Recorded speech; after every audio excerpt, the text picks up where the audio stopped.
Hi everybody! If we haven't met before, my name's Alex, so it's nice to kind of meet you. I'm going to be talking to you a little bit about the readings for this week, so that's the week of October 17th.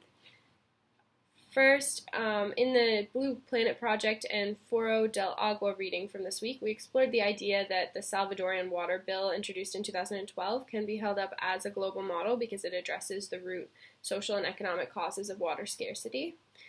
We also saw the press release regarding the more recent victory in the case of Pacific Rim versus El Salvador. The press release claims that there were no winners, really. The case should never have been actualized in the first place. I do agree completely that this case is an abomination. A mining company should not be able to force a civil war impoverished country to spend millions of dollars in legal fees just to defend its right to deny environmentally destructive resource extraction within its own borders. However, I think Salvadorians and the rest of the world, except maybe, 1% of people, have significant reason to call this a major win. Beyond El Salvador, countries have been sued by transnational organizations and lost time and time again. Ecuador, Argentina, Germany, to name a few. More than half of the world's countries have been sued by foreign investors since 2000. Even worse, a case study from Guatemala shows that the state allowed a mine owned by Canadian company Goldcorp to stay open despite citizen protests and human rights violations out of fear that the country might be sued.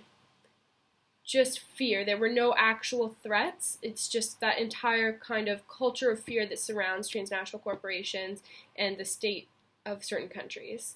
So transnational companies, they've been bullying entire countries for decades now, and in that context, the Salvadorian win over Pacific Rim is even more powerful.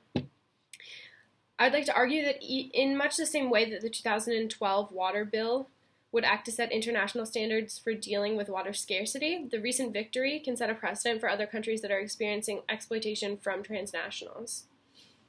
If the governments in other countries can see that these cases can be won, then they should have more incentive to listen to citizen protest and human rights groups and stand up for the rights of their people. On the other hand, the fact that this case was won by means of a technicality could potentially deter other countries from wanting to pursue these lawsuits. They might see the countless other examples where the transnationals have won and see this case as simply an exception because of the technicality. However, I am sure that the shady tactics used by Pacific Rim are common for transnational companies as well. As the Panama Papers demonstrated, offshore companies used for various sketchy reasons have become pretty commonplace among companies of this size. So using a fake company in the States to sue under CAFTA, like in Pacific Rim's case, is probably pretty common practice in the industry. Therefore, victims of the abuse of transnational giants should not be afraid to use this case as a model and to follow suit in fighting back against these exploitative companies.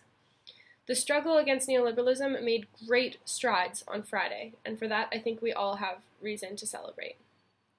Thank you so much for watching, and I hope you have a great rest of your day. Thanks.